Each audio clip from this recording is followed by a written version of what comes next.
Bonjour les licornes et les pirates. Aujourd'hui, je vais vous lire une nouvelle histoire de l'ouvrage Drôle de princesse.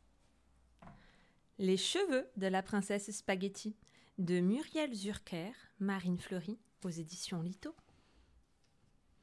Les cheveux de la princesse Spaghetti. Au royaume d'Agliatelle, les princesses n'avaient qu'une chose à faire, prendre soin de leurs cheveux. Leur vie ressemblait à un paradis garni de brosses à cheveux en poils de licorne, de peignes aux dents d'ivoire et de barrettes en pierres précieuses. Pour la princesse Spaghetti, l'existence n'était pas si facile, car ses cheveux poussaient raides comme des baguettes. Pire encore, ils étaient fragiles comme le verre. Dame Gorzenouille, sa coiffeuse, ne cessait de se lamenter. « Pauvre de moi, que je vous natte, que je vous tresse, vous ressemblez toujours à un porc-épic. » La nuit, Dame Grossenouille obligeait la princesse à dormir la tête en bas, sans oreiller. Le jour, elle la gardait enfermée dans sa chambre. Elle appliquait sur sa tête des lotions assouplissantes qui piquaient, des shampoings adoucissants qui grattaient et des soins ramollissants qui sentaient le vomi. Et pourtant, la princesse Spaghetti, elle ne se plaignait jamais. Elle occupait ses journées à regarder par la fenêtre.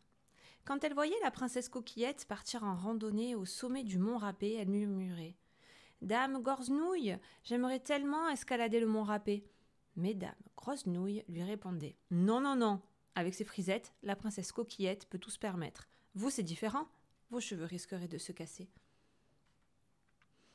Quand la princesse Spaghetti admirait la princesse Vermicelle montée sur son cheval, elle laissait échapper « Dame Grossenouille, j'aimerais tellement galoper. » Mais Dame Grossenouille secouait la tête. « Non, non, non, hein, les cheveux courts de la princesse Vermicelle ne risquent pas de s'en mêler.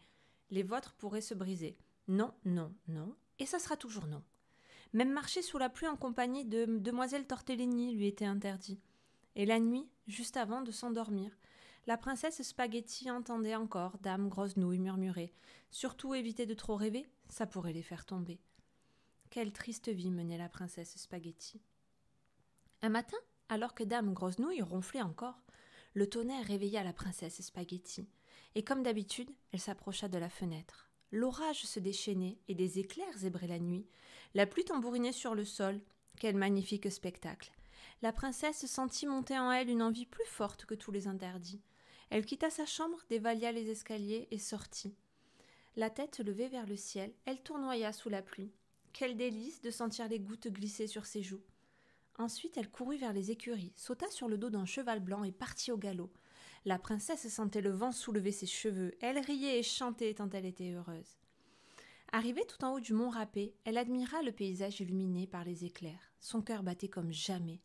Enfin, l'orage s'apaisa et la princesse Spaghetti se résigna à rentrer au château. Quand Dame Grossenouille la vit arriver, elle bégaya « Vous êtes si belle !» La princesse était transformée. Gorgée de pluie, ses cheveux ondulaient souplement autour de ses joues rougies par le froid. Ses yeux pétillaient de joie et un grand sourire illuminait son visage. « Ça m'est bien égal d'être belle. Cherchez-vous une autre princesse à coiffer, Dame Grossenouille, car tout ce qui m'importe désormais, c'est de vivre libre. » Et on raconte que le bonheur n'a plus jamais quitté la princesse Spaghetti. On raconte aussi que Dame Grossenouille a adopté un porc-épic. Mais ça, c'est une autre histoire. Cette histoire vous a plu ? Laissez-moi en commentaire les prochaines histoires que vous aimeriez que je vous raconte.